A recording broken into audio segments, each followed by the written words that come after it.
क्या आप जानते हैं कि हमारे सौर मंडल में एक अद्भुत और रहस्यमयी जगह है जिसे एस्टेरॉयड बेल्ट कहा जाता है? चलिए जानते हैं इसके बारे में अद्भुत तथ्य। एस्टेरॉयड बेल्ट मंगल और बृहस्पति के बीच स्थित है।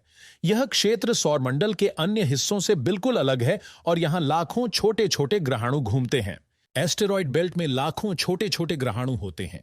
ये ग्रहाणु विभिन्न आकार और आकारों में होते हैं, जिनमें से कुछ बड़े चट्टानों की तरह दिखाई देते हैं। सबसे बड़ा एस्टेरॉयड सीरीज है, जो एक बौना ग्रह भी है।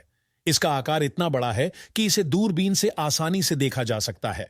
एस्टेरॉयड बेल्ट का कुल द्रव्यमान चंद्रमा के द्रव्यमान का 4% है।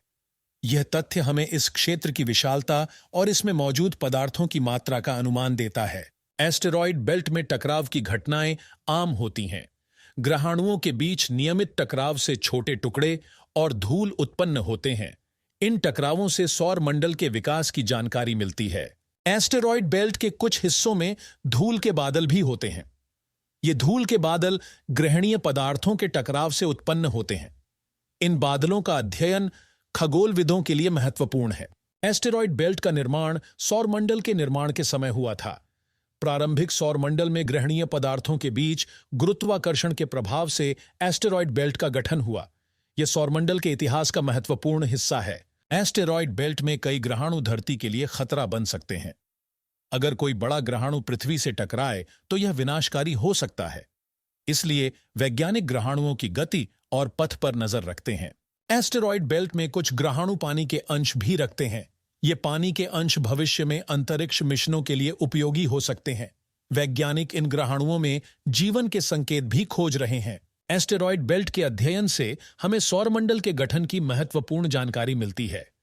इससे हम यह भी जान सकते हैं कि ग्रह और अन्य खगोलीय पिंड कैसे विकसित हुए हैं। एस्टेरॉयड बेल्ट में कई अंतरिक्ष मिशन भेजे गए हैं, जैसे डॉन मिशन।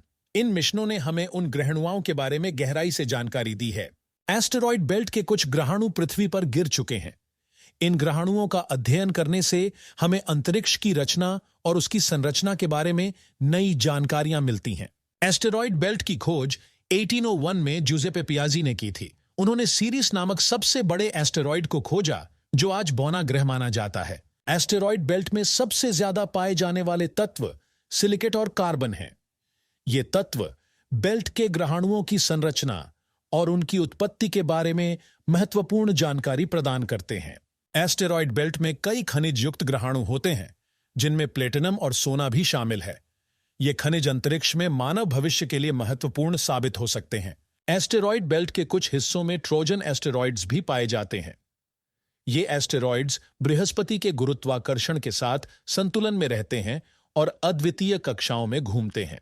अगर आपको हमारे ये फैक्ट्स पसंद आए तो हमारे चैनल को सब्सक्राइब करें और बेल आइकन दबाएं, ताकि आप कोई भी अपडेट मिस न करें।